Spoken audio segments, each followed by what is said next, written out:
होगा जब अचानक से शहर के बीचों बीच एक टाइम पोर्टल खुलता है और उसमें गिरकर बहुत सारे लोग 10,000 BC पास्ट में पहुंच गए थे।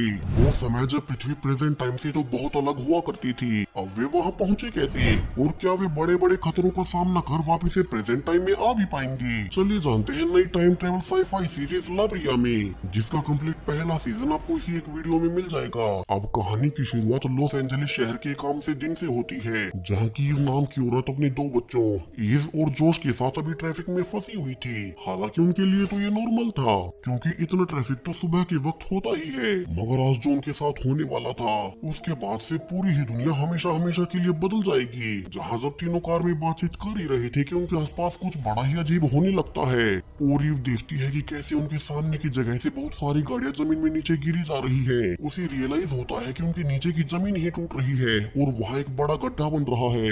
उसे बचने के लिए बाकी सबके साथ ईवा का परिवार भी उस बन रहे बड़े गड्ढे से दूर भागने लगता है, जबकि पीछे से उस गड्ढे की चौड़ाई भी लगातार बढ़ती ही जा रही थी। और जब वे वहाँ से भाग रहे थे कि इसी बीच जोश एक छोटी बच्ची को बचाने के लिए रुक जाता है। इसी कारण वो अपनी माँ और बहन से पीछे रह गया था और आखिरकार वो उस गड्ढे में गिर ही जाता है। तो वहीं उसकी माँ भी गड्ढे में लटक गई थी और इजी उसे बचाने की कोशिश भी करती है, मगर उसे पकड़ नहीं पाती। और जब तक वो गड्ढा बढ़ने से रुकता, तब तक तो वो काफी चौड़ाई में फैल चुका था, जिसमें कि बहुत सारे लोग उसके अंदर गिर गए।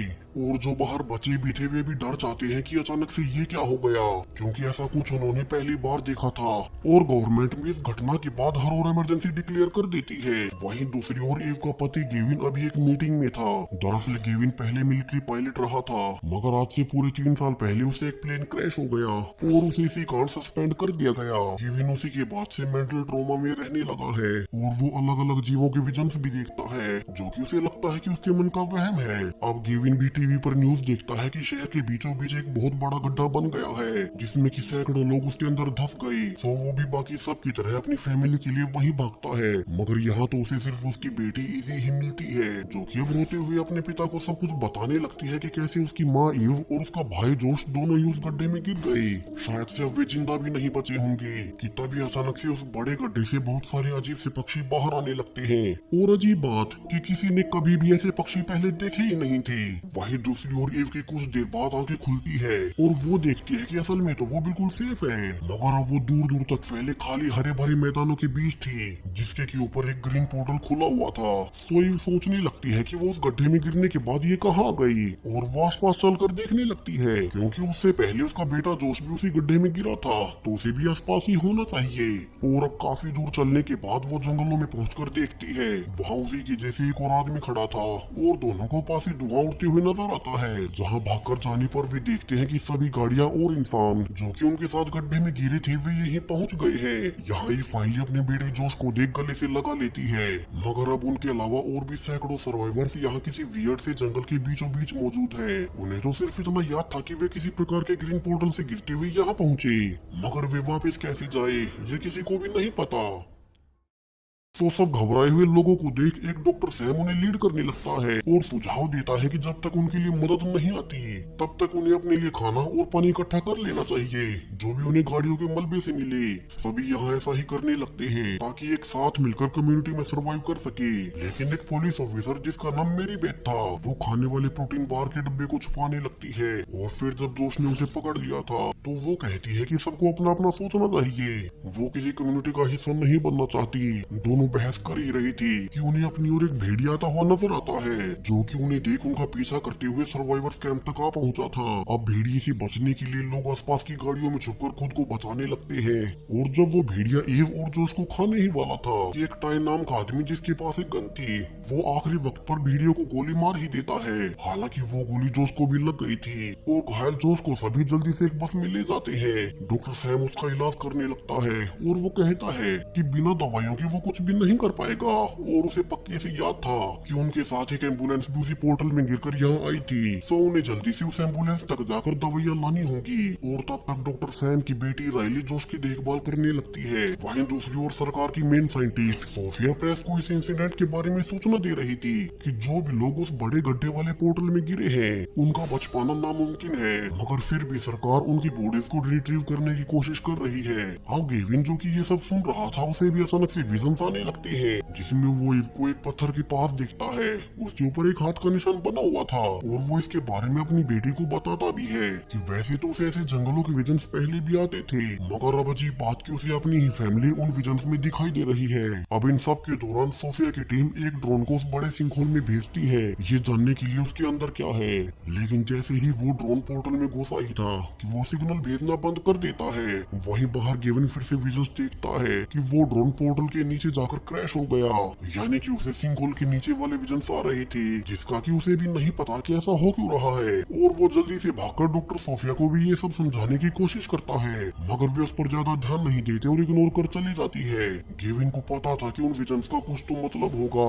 उसे ये भी याद था कि जो पत्थर उसने विजन्स में देखा था वो अपनी फैमिली के साथ पहले वहाँ पर जा चुका है, यानी कि वो कोई जगह है। सो वो जल्दी से घर जाकर अपनी फैमिली फोटोज चेक करने लगता है और उसका मानना बिल्कुल सही था, उसे उससे पत्थर की लोकेशन मिल ही जाती है। वहीं दूसरी ओर नीचे ईव, डॉक्टर सैम और टाई, जिसके के पास गन थी, वे तीनों एम्बुलेंस को ढूंढने निकल पड़ते हैं ताकि वे जोश का इलाज कर सके।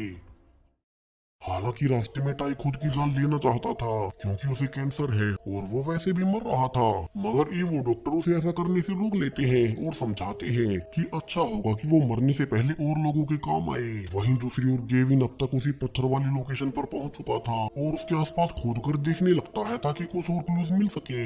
हालांकि उसकी बेटी इजी को लग रहा था कि उनके विजन्स का कोई मतलब नहीं, मगर गेविन को वही अपनी पत्नी ईव को अंगूठी मिल ही जाती है, वही अंगूठी जो कि उसकी पत्नी ईव ने गले में पहन रखी थी, यानी कि वो कभी यहीं पर गिरी थी और उसके विजन सच थे। दूसरी ओर ईव, सैम और टाई एम्बुलेंस तक पहुंच चुके थे और वे नोटिस करते हैं कि ये तो वही पहाड़ी है जो कि फेमस थी, यानी कि वे प्रेजेंट टाइम में नहीं बल्कि पास्ट में है। तो वे जल्दी से जोश के लिए दवाइयां ले ही रही थी कि वहाँ पर एक टाइगर आ जाता है और तीनों से बचने के लिए भागने लगते हैं, जिस बीच डॉक्टर सैम एक चट्टान से नीचे गिर गया था और वो टाइगर टाई और ईव को खाने भी वाला था। किसी पहले ही वो एक ट्रैप में फंस जाता है, यानी कि यहाँ उनके अलावा और भी इंसान है जिन्होंने जानवरों के लिए ये ट्रैप बनाई। दोनों जल्दी से डॉक्टर सैम को ढूंढते हैं जो कि काफी चोटिल थे और वो कहता है कि जोश की हालत बहुत खराब होगी और अगर कहीं इन्फेक्शन फैल गया तो वे उसे बचा भी नहीं पाएंगे। सो वो ईव को अकेले जोश के पास दवाइयां ले जाने को कहता है और ईव टाई को जोश के पास ही छोड़ अकेले भागकर कैंप में जाती है और जल्दी से अपने बेटे जोश को डॉक्टर सैम की बताई हुई दवाइयां और इंजेक्शंस दे देती है।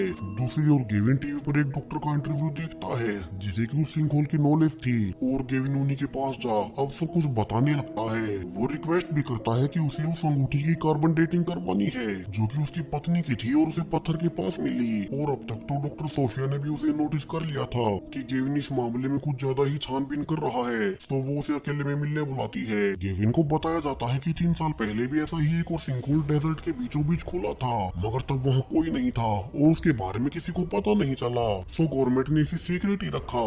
इसके अलावा उस एरिया के आसपास गेविन का हेलीकॉप्टर भी क्रैश हुआ था, यानी कि उस हेलीकॉप्टर क्रैश में गेविन की कोई गलती नहीं थी, इसे बेवजह ही सस्पेंड किया गया।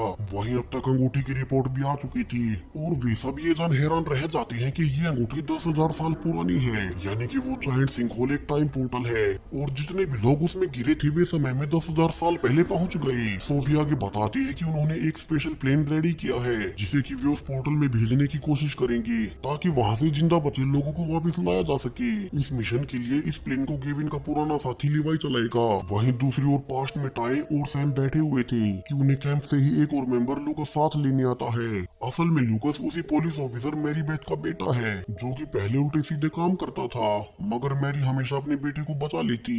वहीं बाहर वेरोनिका और लिली दो बहनें अपने पिता को प्रॉपर बेरियल देना चाहती थी क्योंकि वे यहाँ गिरते हुए मारे गए। तो ग्रुप से एक लड़का स्कॉट वेरोनिका की मदद के लिए उनके साथ जंगल में जाने लगता है, लेकिन यहाँ तो उसके पिता की बॉडी को एक हाथ की शेप की आकृति में रखा हुआ था, यानी कि उनके अलावा यहाँ और भी कोई इंसान है। वेरोनिका वापिस आकर अपनी बहन लिली पर गुस्सा भी करती है क्योंकि वो नहीं चाहती थी कि वो उसके अलावा किसी और से बात करे। तो वहीं प्रेजेंट में लीवाई के प्लेन के साथ निकलने से पहले गेविन उससे अकेले में मिलकर ईव वाली शादी की अंगूठी देता है कि वो उसे उसकी पत्नी को दे दे। अब लीवाई शुरू में झिझक रहा था, मगर आखिरकार वो गेविन से कन्फेस कर ही लेता है कि जब गेविन का उसकी पत्नी ईव से मनमुटाव चल रहा था तो वो कुछ समय के लिए उसकी पत्नी के साथ अफेयर में रहा था, मगर अभी तो गेविन इसके बारे में ज्यादा नहीं सोचता और लीवाई को अपनी फैमिली को वापस वापस लाने को कहता है। अब अगले ही दिन कैंप में अचानक से एक बीस्ट घुस आता है। सो सभी अपनी जान बचाकर इधर उधर छुपने लगते हैं और उनका सारा खाना खाकर वो बीस्ट वहाँ से चला गया था। अब स्कॉट जो कि साइंस स्टूडेंट था वो सबको बताता भी है कि इस बीस्ट को तो विलुप्त हुए 10,000 साल हो चुके हैं, यानी कि वे प्रेजेंट टाइम में नहीं बल्कि उस पोर्टल से 10,000 साल पास्ट में आ गए हैं। अब मैरी बेथ अपने बेटे लूकस के साथ खाना ढूंढने निकलती है क्योंकि उनका सारा खाना तो वो बीस्ट खा गया। और वे जंगल में जाकर देखते हैं कि जिस ट्रैप में वो टाइगर पहले फंसा था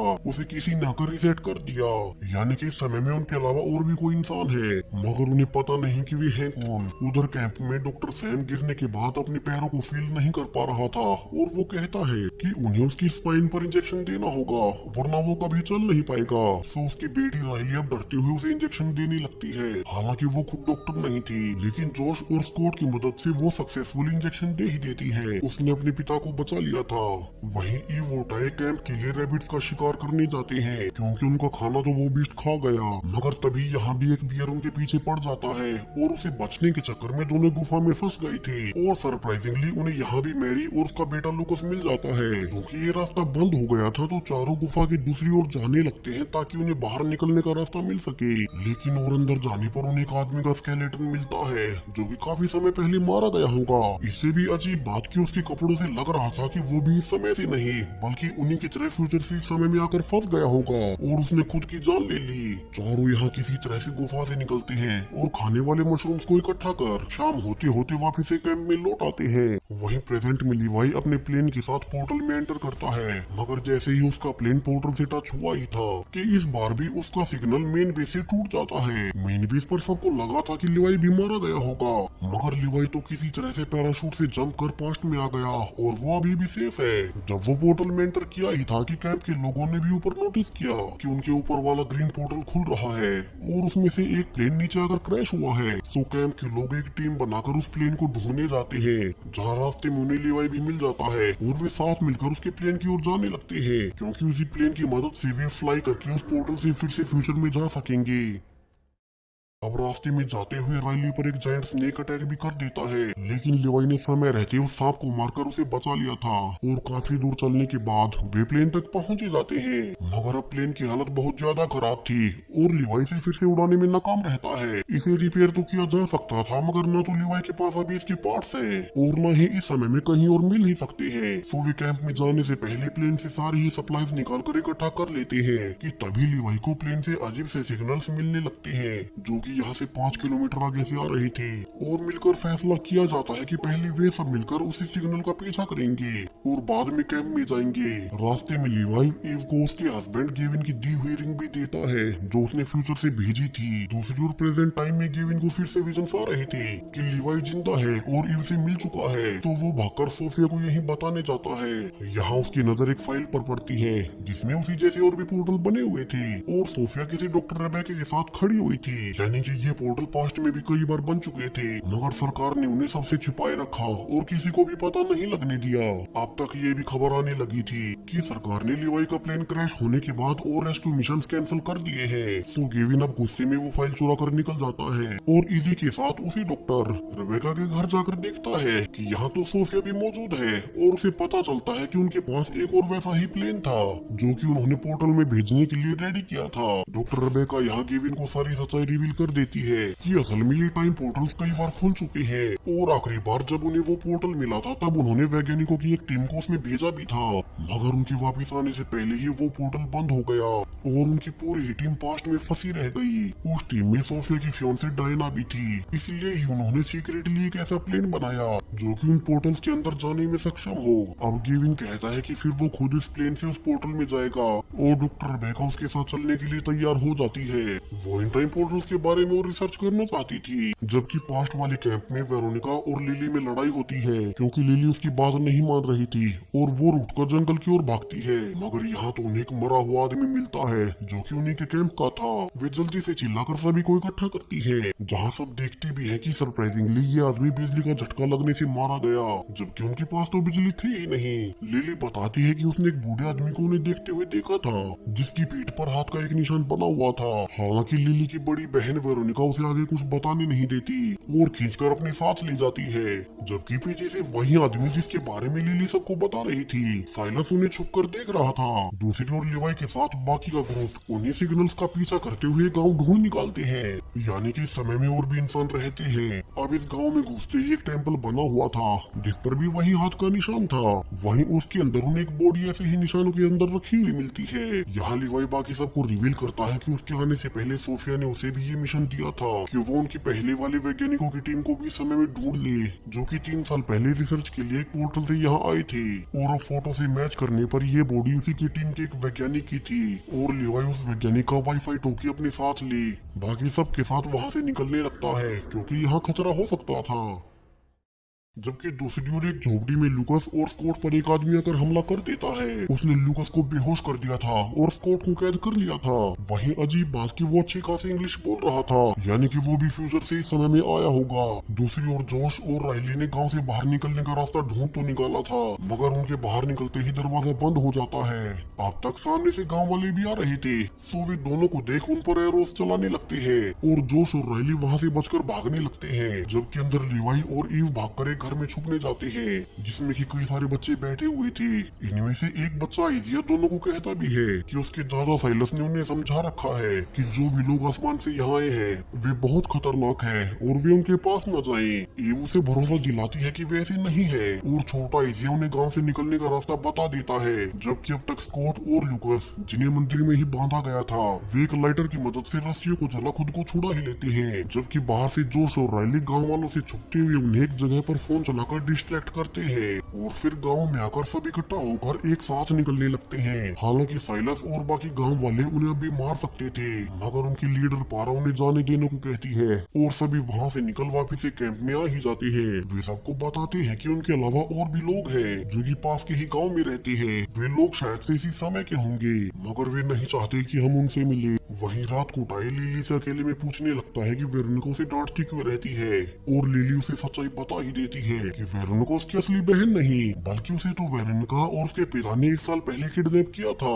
अब पीछे से वेरोनिका ये जान कि उसकी सच्चाई लिली ने बता दी थी, अब वो कैंप को छोड़कर भाग जाती है। वहीं प्रेजेंट में डॉक्टर रेबेका गेविन और इजी को उसी जगह पर लेकर जाती है जहाँ वे खोद कर देख रही थी। दरअसल ये सेम वही जगह है जहाँ की 10,000 साल पहले के सर्वाइवर्स कैंप लगा हुआ था और वे प्रेजेंट में उसे खोद कर पता कर पाएंगे कि पास्ट में कैंप के साथ क्या क्या हुआ होगा। यहाँ उन्हें एक पुराना ईव का लिखा हुआ लेटर भी मिल जाता है जिसे कि ईव अभी पास्ट में लिख ही रही थी कि उसे गेविन से माफी मांगनी है जो उसने कभी भी उसके विजन्स का भरोसा नहीं किया। इतना ही नहीं, वो पोर्टल धीरे धीरे छोटा होता जा रहा है, सो उन्हें रेस्क्यू भेजने में जल्दी करनी होगी वरना वे हमेशा हमेशा के लिए इसी समय में फंस कर रह जाएंगे। जबकि पास्ट में लिवाई सोफिया की फियोंसे डायना को रेडियो पर कांटेक्ट करने लगता है जो कि 3 साल पहले यहाँ इस साइंटिस्ट टीम का हिस्सा थी और तब से इसी समय में फंसी हुई है। यहाँ लिवाई की अच्छी किस्मत कि उसका डायना से कांटेक्ट हो ही जाता है। डायना उसे बताती है कि उसका भी प्लेन डैमेज है इसलिए तो वो वापस नहीं जा पाई। सो लिवाई को आइडिया आता है कि वे उसके प्लेन के पार्ट से लिवाई वाले प्लेन को रिपेयर कर लेंगे और फिर एक साथ यहाँ से निकल जाएंगे। सो सुबह होते ही लिवाई और ग्रुप के कुछ और लोग एक गाड़ी लेकर डायना की लोकेशन पर जाने लगते हैं और काफी लंबी ड्राइविंग के बाद उन्हें डायना मिल भी गई थी जो कि अब उन्हें सब कुछ बताने लगती है कि वो अपनी वैज्ञानिकों की टीम के साथ 3 साल पहले इसी समय में आकर फंस गई थी। वे यहाँ डायना के प्लेन को चेक भी करते हैं और उनकी अच्छी किस्मत कि यहाँ वे सारे पार्ट्स थे जिनसे कि लिवाई अपना प्लेन रिपेयर कर पाएगा। वहीं दूसरी ओर प्रेजेंट टाइम में केविन और डॉक्टर रेबेका को कैंप साइट से एक प्लेन के अवशेष मिले थे और वे ये देख हैरान रह जाते हैं कि ये लिवाई का प्लेन था। उसमें काफी सारी बॉडीज भी थी, यानी कि लिवाई का प्लेन फेल हो जाएगा और जब वे प्लेन से पोर्टल में वापस आने की कोशिश करेंगे तब क्रैश होने से प्लेन में सवार सभी ही लोग मारे जाएंगे। ये देखते ही केविन रेबेका के प्लेन की ओर भागता है ताकि वो पास्ट में जाकर उन्हें वार्निंग दे सके, मगर बाकी लोग उसे रोक लेते हैं। केविन यहाँ सोफिया और रेबेका से मिन्नतें करता है कि उन्हें कैसे भी करके जल्द से जल्द पास्ट में मैसेज भिजवाना होगा कि वे प्लेन से निकलने की कोशिश न करें वरना सब के सब मारे जाएंगे। जबकि पास्ट में लिली टाई को बताती है कि शायद से उसकी बड़ी बहन वेरोनिका को भी उसी की तरह उसके पिता ने किडनैप किया होगा, इसलिए उन्हें उसे ढूंढना चाहिए कि वो जंगल में कहाँ चली गई। टाई यहाँ उसे ढूंढने निकल जाता है और उसे वो अपने फेक पिता की कब्र पर रोते हुए मिलती है। टाई उसे समझाने लगता है कि वे उसे कुछ नहीं कहेंगे क्योंकि वो खुद भी एक विक्टिम ही थी, मगर उसके मुड़ते ही वेरोनिका उसके सिर में मार उसे बेहोश कर भाग जाती है। जबकि ईव और लिवाई कैंप में वापस आकर सबको खुशखबरी देते हैं कि वे लिवाई की प्लेन को रिपेयर कर यहाँ से निकल सकते हैं, लेकिन सभी लोग इस एक प्लेन में नहीं जा पाएंगे। सो डेमोक्रेटिकली वे एक लकी ड्रॉ निकालते हैं, जितने भी लोग उस प्लेन में बैठकर वापस से प्रेजेंट में जाएंगे। अब जोश और लूकस दोनों का ही नाम निकल आया था। सो स्कॉट लूकस को बताता भी है कि उसने थोड़ी दूर एक पेड़ के पास कोई संदूक देखी थी। दोनों जल्दी से वहाँ खोद कर देखने लगते हैं और इसके अंदर तो सोने की बड़ी बड़ी ईंटें थी जो कि अमेरिकन सिविल वॉर के समय की थी, यानी कोई सोने के साथ इस समय में टाइम ट्रेवल कर यहाँ पहुँच गया होगा और बाद में मारा गया। अब लूकस खुश था कि वो इसे अपने साथ प्रेजेंट में ले जाएगा और अमीर हो जाएगा कि तभी उन्हें ऊपर से पोर्टल से कुछ नीचे आता हुआ दिखाई देता है। पूरा ही ग्रुप जल्दी से उसका पीछा कर देखने लगता है कि ये तो एक मिलिट्री ड्रोन था जिसमें गेविन ने उन्हें फ्यूचर से मैसेज भेजा था कि वे प्लेन से प्रेजेंट में आने की कोशिश न करे वरना प्लेन क्रैश होने में सभी मारे जाएंगे। उन सभी के स्केलेटन्स उन्हें फ्यूचर में मिले हैं और प्रेजेंट में वे दूसरा प्लेन बना रहे हैं और वो खुद आकर उन्हें रेस्क्यू कर लेगा। अब ईव और मैरी तो मान जाती है, मगर बाकी सभी यहाँ से निकलना चाहते थे और अब तो लिवाई और डायना भी प्लेन को स्टार्ट कर जाने लगते हैं कि ईव और मैरी बैथ अब गन पॉइंट पर उन्हें ऐसा करने से रोकने लगते हैं ताकि उनके बच्चे इस प्लेन में ना जाएं। और इसी बीच डायना गलती से प्लेन के फ्यूल टैंक को ही गोली मार देती है और मैरी ने सेल्फ डिफेंस में डायना को गोली मार दी थी। यहाँ सभी उसे बचाने की कोशिश भी करते हैं, मगर डायना बच नहीं पाती और मारी जाती है। जबकि प्रेजेंट में केविन और रेबेका प्लेन लेकर उसे सिंकहोल में जाने की कोशिश करने लगते हैं कि गवर्नमेंट एजेंट उन्हें वार्निंग देने लगता है कि अगर वे बिना इजाजत के पोर्टल के पास भी गए तो वे उन्हें मिसाइल से उड़ा देंगे। अब डॉक्टर रेबेका इस मिस्ट्री को कैसे भी सॉल्व करना चाहती थी, सो वो अकेली प्लेन से पोर्टल में कूद जाती है। जबकि इजी के फोन करने पर कि गेविन को अपनी जान खतरे में नहीं डालनी चाहिए, वो प्लेन को वापस घुमा ही लेता है। वहीं पास्ट में सर्वाइवर्स कैंप से देख रहे थे कि वो ग्रीन पोर्टल आखिरकार बंद हो ही गया, यानी कि उनकी फ्यूचर में जाने की उम्मीद जाती रही। और गुस्से में सुबह सभी इकट्ठा होकर मैरी को ग्रुप से निकलने को कहते हैं क्योंकि उसी ने डायना को गोली मारी थी। वोट करने के बाद ईव और मैरी को ग्रुप से निकलने का ऑर्डर दिया जाता है क्योंकि वे ही गन पॉइंट पर सबको रोक रही थी। यहाँ ईव तो ये देख और ज्यादा दुखी होती है कि उसी का बेटा जोश भी उसे बाहर निकलवाने के लिए वोट दे रहा था। दूसरी ओर टाई की आँख खुलती है कि उस गांव की लीडर पारा उसे मारने आ रही है, मगर वो तो एक सांप को मार उसे बचाने आई थी। वो टाई के गांव को संभालने के लिए उसे गुफा में ले जाकर बताने लगती है कि कैसे वे बुरे लोग नहीं हैं, बस अपने गांव को आसमान से आए हुए लोगों से बचाना चाहते हैं क्योंकि अचानक से हर कुछ समय में आसमान से लोग आते रहते हैं, वे भी हथियारों के साथ। वहीं अब तक बाहर से बर्फीला तूफान भी आने वाला था, सो उन्हें कुछ समय के लिए यही गुफा में छुप कर रहना होगा। जबकि प्रेजेंट में गेविन को वार्निंग दी जाती है कि आगे से उनके कहीं बिना कुछ भी करने की वो कोशिश ना करे। और वहाँ से निकलकर गेविन सोफे के पास जाकर सब कुछ बताने लगता है कि असल में जब वो छोटा था तब उसे एक फैमिली ने अडॉप्ट कर लिया था, उसके पहले का उसे कुछ भी याद नहीं। सो अगर वे उसकी रियल ब्लड फैमिली को ढूंढ ले तो पता कर सकते हैं कि उसे वे पास्ट के विजन्स क्यों आ रहे हैं। दोनों रिसर्च कर पता करते हैं कि बचपन में गेविन को किस चर्च ने पाला था। दोनों एड्रेस निकालकर वहीं पहुँचते हैं और नन्हे गेविन को पहचान भी लिया था। वो बताती है कि उन्हें तो छोटा गेविन एक सड़क किनारे खड़ा हुआ मिला था। वो साल 1988 का समय था, तब गेविन अकेला नहीं था बल्कि उसके साथ एक 12 साल की लड़की भी थी। और चूंकि चर्च को उन दोनों की ही फैमिली का पता नहीं था तो उन्हें अलग अलग फैमिलीज को अडॉप्ट करने के लिए सौंप दिया गया, यानी कि गेविन के पास्ट से कुछ ऐसा जुड़ा है जो कि उसे अब तक नहीं पता। सोफिया यहाँ अपनी पहुँच से पता भी करती है कि वो लड़की अब कहाँ है और दोनों उसका एड्रेस निकाल उसके घर पहुँच जाते हैं। हालांकि अब वो इस घर में नहीं रहती थी, मगर यहाँ उसका बनाया हुआ स्टैचू रखा हुआ था और ये तो वही पत्थर था जिसका विजन गेविन को अक्सर आता है। उस पर हाथ का निशान भी बना हुआ था, यानी कि गेविन की तरह उस लड़की को भी विजन आते होंगे। दूसरी ओर पास्ट में सर्वाइवर्स देखते हैं कि वहाँ भी बर्फीला तूफान आ रहा है। सो मेरी और रीव अपने बच्चों को गुड बाय बोल कैंप से जाने लगती है कि तभी एक टावर लूक उसके शेल्टर पर गिरने वाला था। तो मेरी अपने बेटे को बचाने के लिए अंदर चली जाती है और माँ बेटा उसी शेल्टर में फंस गई थी। अब बाकी लोग उन्हें निकालने की कोशिश करने लगते हैं, मगर ये छत कुछ ज्यादा ही भारी थी और अगर वो उनके ऊपर ही गिर गई तो वे अंदर ही मारे जाएंगे। तो वे आखिरकार एक छोटा सा धमाका कर रास्ता बनाने निकाल ही लेते हैं। और अब तूफान खत्म होने के बाद जैसे कि मेरी ने अपनी बेटे की जान बचाई थी, इसके लिए ग्रुप ने अपना फैसला टाल दिया और वे कहते हैं कि अब मैरी और ईव को कहीं भी जाने की जरूरत नहीं। जोश भी अपनी माँ ईव से माफी मांगता है कि वो कुछ ज्यादा ही गुस्से में हो गया था। वहीं टाई भी पारा से अलविदा कहकर गुफा से वापस से कैंप में आ ही जाता है कि तभी उन्हें लिली की आवाज आती है कि कोई उनके कैंप की ओर भागकर आ रहा है। दरअसल ये वही गाँव वाला बच्चा आइजिया था जिसने की शुरू में उन्हें गाँव से निकलने का रास्ता बताया था। उसके हाथ पर चोट भी लगी हुई थी। सो डॉक्टर सैम उसे पट्टी करते हुए आइडिया देता है कि वे आइजिया को लौटाकर विलेज वालों से अच्छे संबंध बना सकते हैं ताकि वे बुरे वक्त में उनकी सर्वाइव करने में मदद कर दे। यहाँ से ईव, लिवाई, आइजिया और टाई जीप में बैठकर गांव में जाने लगते हैं, जिस दौरान आइजिया बताता भी है कि वो शुरू से ही उन्हें छुप कर देख रहा था, इसलिए उसे पता था कि वे सब अच्छे लोग हैं। आगे जाकर जीप को गांव वालों ने घेर लिया था और गांव में आकर टाई पारा से कैंप वालों की ओर से मदद मांगता है कि उन्हें बस खेती करना और शेल्टर बनाना ये गांव वाले सिखा दे, जिसके लिए पारा मान भी गई थी क्योंकि अगर कैंप वाले भूखे मरे तो वे आखिरकार उन्हीं पर अटैक करेंगे। अब अगले दिन से कैंप वाले सर्वाइवर्स की क्लास शुरू हो जाती है। पारा उन्हें फार्मिंग करते हुए अपना इतिहास भी बता रही थी कि कैसे 60 साल पहले सबसे पहली बार वो आसमान में पोर्टल खुला था, तब से कई बार आसमान से लोग यहाँ आ चुके हैं और वे आमतौर पर काफी खतरनाक और वायलेंट होते हैं। उनके पास हथियार भी होते हैं और उनके गाँव में इस वक्त कई सारे लोग ऐसे हैं जो कि फ्यूचर के किसी न किसी समय से आए हुए हैं, इसलिए उनकी भाषा आपस में मर्ज हो गई और उन्हें इंग्लिश भाषा आसानी से समझ में आ जाती है। वहीं कैंप में वेरोनिका छोटी लिली को अपने साथ लेने आई थी, जो कि अब तक पास की है गुफा में छिप कर रह रही है कि तभी मैरी बेथ और डॉक्टर सैम उसे पकड़ लेते हैं। मगर वेरोनिका की तबीयत खराब होने के बाद उन्हें उसे खोलना ही पड़ता है और डॉक्टर सैम उसे जल्दी से ट्रीट करने लगता है। जबकि विलेज में लिवाई पूछता है कि यहाँ उन्हें लोगों की बॉडीज कैसे मिल रही है जो कि करंट लगने से मारे गई। बूढ़ा साइलस और पारा उन्हें बताते हैं कि पता नहीं कैसे मगर ऐसे बहुत सी बॉडीज उन्हें मिली थी, इसलिए वे ही उन बॉडीज को हाथ वाले निशानों के बीच रखते हैं क्योंकि ये उनके गाँव की मान्यता है। कि तभी उन्हें पता चलता है कि छोटे आइजिया को किसी ने उठा लिया है और पूरा ही ग्रुप यहाँ से अलग अलग होकर जल्दी से आइजिया को ढूंढने लगता है। यहाँ साइलस ने उसे ढूंढ भी लिया था और आइजिया को पकड़ने वाली कोई और नहीं बल्कि डॉक्टर रेबेका ही थी, जो कि कहे जा रही थी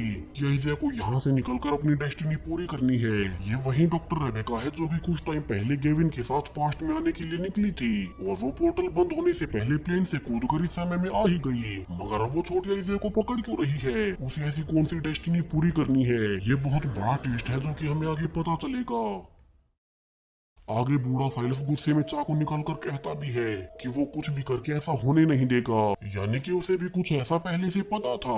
और अब वो रेबेका को चाकू मार आइजिया को अपने साथ ले जाता है। हालांकि बाकी लोगों ने घायल रेबेका को देख लिया था और वे उसे अपने साथ गांव में उठा ले आते हैं। लिवाई ने पहचान भी लिया था कि रेबेका पिछली वाली टीम फोटो में थी और होश आने पर रेबेका ईव को अकेले में मिलने बुलाती है, जबकि बूढ़ा साइलस आइजिया को लेकर भाग आया था मानो वो उसे बाकी सबसे बचा रहा हो। लेकिन छोटा आइजिया उससे डरकर उसे अकेला छोड़ वापिस गुफा में आने लगता है। दूसरी ओर प्रेजेंट टाइम में गेविन और सोफिया ने मिलकर उस लड़की का नया एड्रेस ढूंढ लिया था। यहाँ पहुंचकर वे देखते हैं कि यहाँ भी एक छोटा सा सिंकहोल खुला हुआ है और गेविन को फिर से विजन्स आने लगते हैं, जबकि पास्ट में डॉक्टर रेबेका को अकेले में बुलाकर सच्चाई बता देती है। और यहाँ से कहानी का सबसे बड़ा ट्विस्ट आता है। दरअसल छोटा आइजिया जो कि इस गाँव का बच्चा है वो कोई और नहीं बल्कि गेविन ही है। जी हाँ, वही गेविन जो कि प्रेजेंट टाइम में ईव का पति था।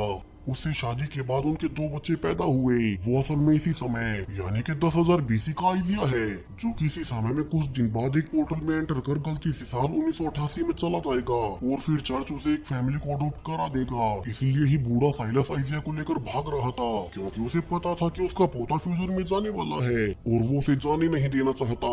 वहीं अगर आइजिया फ्यूचर में नहीं गया जैसा कि साइलस चाहता है, तो ना ही कभी ईव से उसकी शादी ही होगी और न ही उनके बच्चे पैदा होंगे, यानी ईव की पूरी फैमिली ही रियलिटी से हट जाएगी। डॉक्टर रेबेका आगे कहती है कि ईव को अपनी फैमिली बचाने के लिए आइजिया को जल्दी से एक टाइम पोर्टल के पास जाना है जो कि यहाँ से काफी दूर है। जबकि प्रेजेंट में गेविन को भी सब कुछ याद आ गया था कि असल में वो 10,000 BC पास्ट से ही है जो कि फ्यूचर में आया था, इसलिए ही उसे कुछ भी याद नहीं रहा। और जो विजन्स उसे आए थे वे सब विजन्स नहीं बल्कि उसका पास्ट था, वो पास्ट जो उसने बचपन में जिया और उसे अब तक लग रहा था कि वे सब विजन्स है। वही पास्ट में रेबेका सभी को इकट्ठा कर वार्निंग देती है कि वो पोर्टल जो कि साल 1988 से कनेक्टेड होगा उसमें उन्हें आइजैक को जल्द से जल्द भेजना होगा वरना वो कल तक बंद हो जाएगा। पूरा ही ग्रुप यहाँ से अलग अलग टीमें बनाकर आइजैक को ढूंढने लगती है और जोश ने आखिरकार आइजैक को ढूंढ ही लिया था, जिस पर कि एक टाइगर अटैक भी करने वाला था। जोश जल्दी से स्पीड बढ़ाकर उस टाइगर को उड़ा देता है। जहाँ अब तक लिवाई और ईव भी वहाँ आ चुके थे और वे नोटिस करते हैं कि आइजैक के हाथ पर अभी वैसी ही चोट लगी है जैसा कि फ्यूचर में गेविन के हाथ पर निशान था, यानी कि ये गेविन ही है, ईव का होने वाला पति और जोश का पिता। सो वे आइजैक के साथ उसे पोर्टल के पास ले जाने लगते हैं जहाँ की रेबेका ने उन्हें लोकेशन बताई थी, जबकि पीछे से बूढ़ा साइलस उनका पीछा करने लगता है क्योंकि वो नहीं चाहता था कि उसका पोता उसे छोड़कर जाए। वहीं प्रेजेंट में वो लड़की अपने घर आती है, उसका नाम ईला था और वही थी जो कि आइजैक के साथ चर्च को सड़क पर साल 1988 में मिली थी। वो कहती है कि उसे भी अडॉप्शन से पहले का कुछ याद नहीं और उसे भी विजन आते रहते हैं, मगर वो श्योर नहीं थी कि वो उसका पास्ट था। जबकि पास्ट में रेबेका की हेल्थ में सुधार आने पर वो कैंप में आ जाती है तो दूसरी ओर ईव, डॉक्टर सैम, जोश और छोटा आइजिया चारों ही चलते हुए नोटिस कर रहे थे कि बूढ़ा साइलस अपने गांव के लोगों के साथ उन्हें रोकने आ रहा है। सो वे जल्दी से आगे बढ़ने लगते हैं, लेकिन आगे जाकर वे फंस चुके थे क्योंकि यहाँ एक सिंगल रस्सी वाला ब्रिज उन्हें पार करना था। अब ईव और आइजिया पहले उसे क्रॉस करने लगते हैं कि अब तक साइलस के आदमी आ जाते हैं और लिवाई ब्रिज को ही काट देता है ताकि ईव आइजिया को पोर्टल में भेज सके, जबकि साइलस उसे धमकी भी देता है कि अगर ईव ने उसे आइजिया को नहीं लौटाया तो वे लिवाई और जोश दोनों को जान से मार देगा और वो पहाड़ी के अंत पर उसे सौदे के लिए मिली।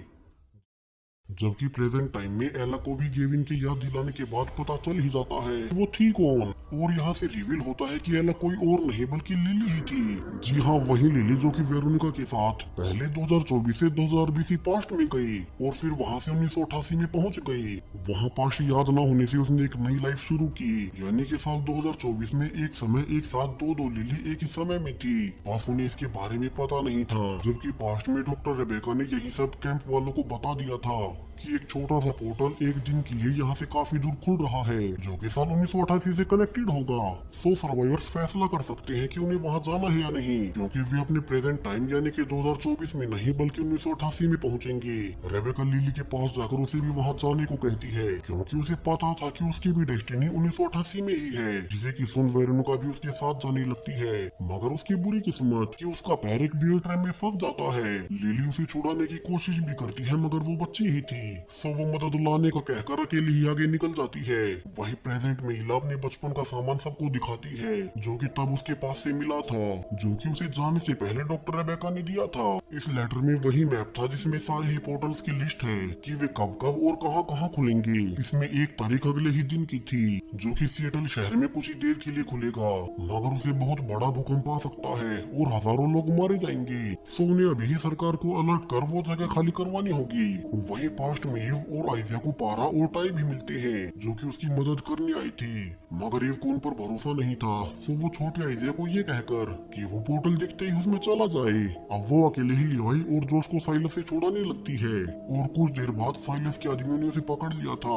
वो उसे कहता भी है कि उसे पता है आइजिया हमेशा हमेशा के लिए यहाँ से चला जाएगा, इसलिए वो उसे अपने पास रोक रहा है। जबकि पीछे से अकेला आइजिया उसे चुप कर देख रहा था कि तभी साइलस का एक आदमी उसे पकड़ ही लेता है। हालांकि तभी पीछे से टाई आकर उसे बेहोश कर देता है और वो लूकस, राइले और मैरी बेथ से कहता है कि वे आइजिया को उस पोर्टल के खुलते ही उसमें भेज दे और बचे हुए बाकी सब ईव, जोश और लिवाई को साइलस से बचाएंगे। वे अचानक से अटैक कर साइलस के आदमियों पर भारी पड़ने लगते हैं। हालांकि साइलस खुद तो पीछे से भाग गया था, लेकिन बाकी सब आजाद हो जाते हैं और ईव देखती है कि जोश अचानक से वीक होता जा रहा है क्योंकि उसकी एग्जिस्टेंस रिस्क पर है।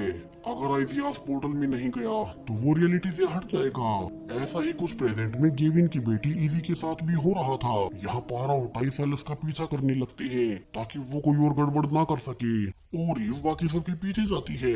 जबकि आइजिया के ग्रुप के सामने कुछ विलेजर्स आ चुके थे और आइजिया को बचाने के लिए मैरी बेथ उन्हें शूट करने लगती है। यहाँ इस फाइट में उन्होंने उन्हें मार तो दिया मगर खुद मैरी को एक चाकू लग गया था और उसकी वजह से बाकी सब धीमे न पड़े, इसलिए ही वो लूकस के साथ वहीं रुक जाती है और बाकी सबको आइजिया के साथ सफर को कंटिन्यू करने को कहती है। जबकि पीछे पीछे लूकस अपनी माँ के साथ जब वापिस से कैंप में जा ही रहा था तो चाकू का घाव ज्यादा होने से वो वहीं मारी जाती है। वहीं ईव का ग्रुप एक गुफा से शॉर्टकट लेने का सोचता है, क्योंकि ऐसे तो वो पोर्टल बंद हो जाएगा। वे अभी भी उससे काफी ही दूर थे। अब गुफा में आगे बढ़ने पर उन्हें एक सीढ़ी से ऊपर निकलना था और पहले जोश कूदकर उस पर ऊपर चला भी जाता है। उसके बाद आइडिया, और जब उसके बाद ईव ऊपर जा ही रही थी तो वो सीढ़ी ही पुरानी होने की वजह से टूट जाती है। जोश ने यहाँ अपनी माँ ईव को पकड़कर खींच लिया था, लेकिन बाकी के साथी नीचे ही रह जाते हैं और ईव और जोश आइडिया के साथ काफी दूर तक चलने के बाद फाइनली उस पहाड़ तक पहुंच ही जाते हैं, जहाँ की वो ग्रीन पोर्टल खुला हुआ था। वहीं प्रेजेंट टाइम में केविन और सोफिया भागकर एजेंट मार्कमैन के पास जाकर वार्निंग देते हैं कि जल्दी सिएटल शहर में भूकंप आने वाला है, क्योंकि वहाँ एक पोर्टल खुलेगा। सो पुलिस जल्दी से एरिया को खाली करवाने लगती है, लेकिन सरप्राइजिंगली वो मैप अपने आप फेड होने लगा था, यानी कि अब फ्यूचर बदल रहा है। वो पोर्टल अब शहर से थोड़ा दूर एक खाली जगह पर खुलेगा, जिससे कि शहरवासी तो अब कम से कम सेफ थे। केविन और सोफिया बाकी फोर्सेस के साथ उस पोर्टल को ढूंढ निकालते हैं, लेकिन ये तो इस बार काफी ज्यादा छोटा पोर्टल था, जिसमें कि प्लेन भी नहीं गुजर सकता। और इसी वक्त पास्ट में जोश और प्रेजेंट में इजी कमजोर महसूस करने लगते हैं, क्योंकि छोटा आइजिया पास्ट में पोर्टल तक नहीं पहुंचा था। और जब ईव जल्दी से आइजिया को पोर्टल में ले जा रही थी कि अचानक से साइलस आकर ईव को धक्का दे देता है और आइजिया को अपने साथ ले जाने लगता है। हालांकि आइजिया खुद उसके साथ जाना नहीं चाहता था और वो उसके गिरते ही वापस ईव के पास भाग आता है, जबकि अब तक टाई और पारा भी वहाँ आ चुके थे। और उनके समझाने पर साइलस अपनी डेस्टिनी को स्वीकार कर ही लेता है। ईव आइजिया को टाइम पोर्टल के पास लाकर उसे अकेले पोर्टल में भेज देती है, यानी कि अब रियलिटी पहले जैसी थी। और जोश और इजी खुद को हेल्दी महसूस करने लगते हैं कि अब तक लिली भी वहां पहुंच जाती है, क्योंकि उसे भी तो साल 1988 में जाकर अपनी डेस्टिनी पूरी करनी थी। लेकिन ये पोर्टल अब धीरे धीरे बंद होने लगा था। सोच के छोटा होने से वो डरने लगती है और उसे भरोसा दिलाने के लिए जोश और रेली उसके पास जाते हैं कि अब जैसे ही एक झटके में वो पोर्टल खत्म हुआ ही था कि उसने लिली के साथ साथ जोश और राइली को भी संभाल लिया, यानी कि जोश और राइली भी अब साल 1988 में चले गए, जहाँ की उन्हें जाना नहीं था। वहीं प्रेजेंट में केविन फैसला करता है कि वो इस पोर्टल से अपने परिवार के पास 10,000 बीसी पास्ट में चला जाएगा। यहाँ उसकी बेटी इजी और इला भी उसका साथ देते हैं और तीनों पोर्टल में कूद अब वे भी पास्ट में आ गई थी। यहाँ एक विलुप्त हो चुके मेमथ को देख वे ये समझ भी जाते हैं, जबकि रेबेका स्कॉट को अकेले में कुछ दिखाने ले जाती है। और ये तो एक मॉडर्न बिल्डिंग थी जो कि इस समय में किसी ने बना ली। अब इस बिल्डिंग का राज क्या है? वहीं केविन भी पास्ट में आ चुका है, तो क्या वो बाकी सर्वाइवर्स को फिर से प्रेजेंट टाइम में ला भी पाएगा? फिर जोश और राइली का क्या, जो कि साल 1988 में चले गए? सब कुछ पता चलेगा इस सीरीज के दूसरे सीजन में।